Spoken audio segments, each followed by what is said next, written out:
So hello welcome और स्वागत है आप सबका मेरे एक नई वीडियो में, जिसमें लगा रहा है बहुत ही अच्छी अपॉर्चुनिटी फॉर द लॉयर्स। और ये अपॉर्चुनिटी आपकी काफी अच्छी होने वाली है, क्योंकि इसमें काफी अच्छा आपको पे स्किल देखने को मिल रहा है। साथ ही साथ इसमें बहुत ही कम लेवल ऑफ एक्सपीरियंस मांगा गया है। तो अगर आप इस अपॉर्चुनिटी के लिए जाना चाहते हैं तो वीडियो को लास्ट तक जरूर देखिएगा, और जो भी इंपॉर्टेंट पॉइंट्स है मैं इस वीडियो में कवर करने वाला हूँ। तो अगर आपको कोई प्रॉब्लम होती है या फिर अगर आपको कोई भी डाउट होता है, मुझे कमेंट से पूछ सकते हैं। साथ ही साथ हम इस वीडियो में बात करेंगे कैसे आप इसे अप्लाई कर सकते हैं, कैसे आप इसका पार्ट बन सकते हैं, और कैसे आप इस अपॉर्चुनिटी को अप्लाई करके एक काफी अच्छी इनकम जनरेट कर सकते हैं। तो जैसा कि आप देख सकते हैं, centre of mental health and law and policy ने निकाली है काफी अच्छी अपॉर्चुनिटी फॉर द लॉयर्स, और यह अपॉर्चुनिटी आपकी रिसर्च एसोसिएट के लिए निकाली गई है, जिसकी लोकेशन होने वाली है आपकी गोवा पुणे में। तो ये काफी अच्छी लोकेशन भी आपकी देखने को मिल रही है। अगर हम रिस्पॉन्सिबिलिटी की बात करें तो इसमें कैंडिडेट को रिसर्च करनी होगी, कलेक्टिव एनालिसिस करने होगा, एग्जामिन करना होगा डाटा को, जो कि आपके मेंटल हेल्थ या फिर mental health system in India, जो लॉ से रिलेटेड जो भी आपको रिसर्चिंग होगी, मेंटल हेल्थ के जो भी आपको सब्जेक्ट्स होंगे वो आपको रिसर्च करनी होगी, ड्राफ्ट करने होंगे, और आपको रिसर्च आउटपुट्स और पब्लिकेशंस के लिए साथ ही साथ डेवलप करने होंगे, आपको मेंटेन करना होगा वेबसाइट्स और इनके डाटा प्लेटफॉर्म्स को।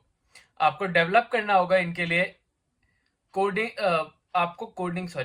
आपको जो भी इसमें सिविल और सोशल ऑर्गेनाइजेशंस हैं उनके लिए जो भी डॉक्यूमेंट्स आपको उन्हें वो ड्राफ्ट करने होंगे, और साथ ही साथ उनके जो भी लीगल मैटर्स होंगे वो आपको संभालने होंगे। इसमें जो भी आपके, अगर हम क्वालिफिकेशंस की बात करें तो उसके बारे में बात कर लेते हैं।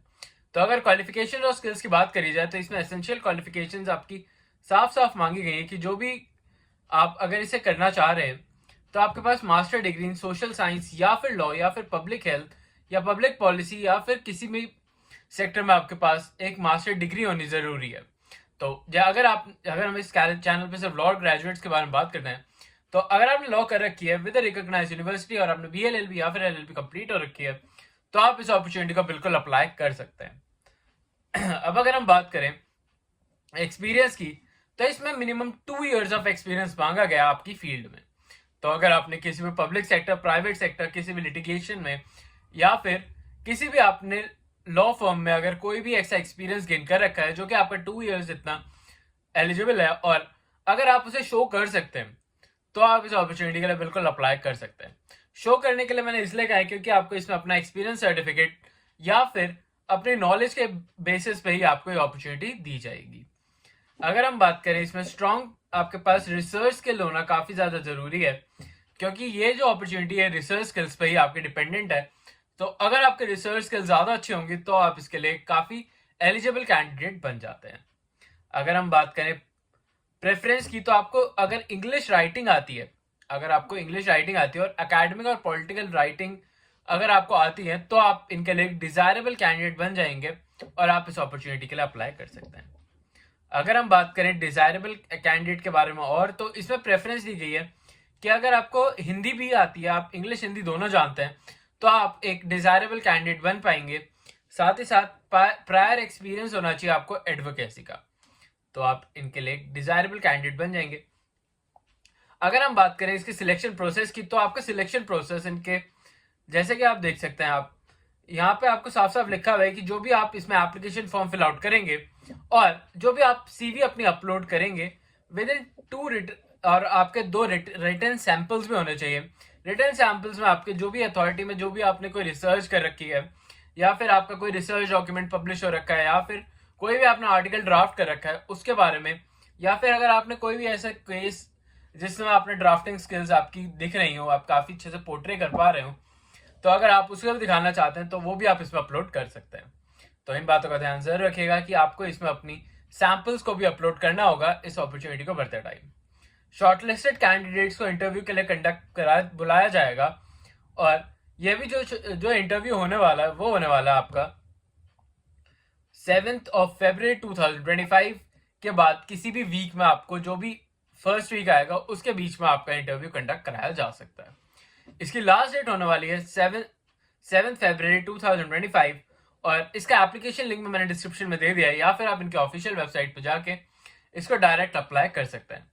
आई होप आपको ये अपॉर्चुनिटी को समझ आ गया होगा कि इस अपॉर्चुनिटी में आपको क्या क्या क्राइटेरिया फुलफिल करने होंगे और कैसे आप इसका एक पार्ट बन सकते हैं। और स्टिल अगर आपको कोई प्रॉब्लम आती है इसका फॉर्म फिल आउट करने में, तो आप मुझे कमेंट्स में जरूर बता दीजिएगा, सो दैट मैं आपकी हेल्प कर सकूं और आपको गाइड कर सकूं फर्दर अपडेट्स के लिए। साथ ही साथ मैं बताना चाहूंगा कि आने वाले 15 डेज में ऐसी काफी सारी और भी अपॉर्चुनिटीज आने वाली है जिसको आप बिल्कुल मिस आउट नहीं कर सकते। तो अभी चैनल को लाइक और सब्सक्राइब भी कर लीजिएगा। साथ ही साथ इस चैनल पर हम बात करते हैं जो वैकेंसी निकलती है फॉर द लॉयर्स, और अगर आप एक लॉयर हैं जो गवर्नमेंट वैकेंसीज में जाना चाहते हैं तो ये चैनल आपके लिए। मैंने अभी गए हुए 15 या 7 डेज की जो भी पुरानी वीडियोस है आप उन्हें भी चेकआउट कर सकते हैं, क्योंकि उसमें काफी सारी ऐसी वैकेंसीज भी हैं जो कि फ्रेशर्स के लिए फ्रेशर सेंट्रिक ही होने वाली है। तो अभी उनके डेट्स भी अभी निकली नहीं है, तो आप जल्दी जल्दी उन्हें देखिए और उनको अप्लाई करिए। साथ ही साथ जो भी आप अपॉर्चुनिटी अप्लाई कर रहे हैं मुझे कमेंट्स में जरूर बता दीजिएगा, सो दैट मैं आपको उसमें और भी अच्छे से गाइड कर सकूं और बता सकूं कि कैसे आप उसे प्रेपरेशन के लिए और भी अच्छे से प्रिपेयर कर सकते हैं।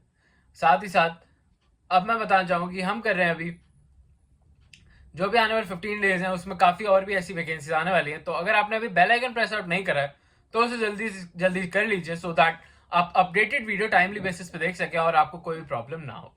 अभी के लिए चलता हूँ, मिलता हूँ आपसे फिर से एक नई अपॉर्चुनिटी, नई जॉब और नई वैकेंसी के साथ। तब तक आप हमारी बाकी सारी प्लेलिस्ट भी चेकआउट कर सकते हैं जैसे कि मैंने आपको बताया। और अगर आपको कोई भी प्रॉब्लम आती है तो मुझे कमेंट में जरूर पूछ लीजिएगा। अभी के लिए चलता हूँ, मिलता हूँ आपसे फिर से एक नई वैकेंसी के साथ। अभी के लिए बाय, और मिलता हूँ आपसे कल फिर से एक नई वैकेंसी में। अभी के लिए चलता हूँ।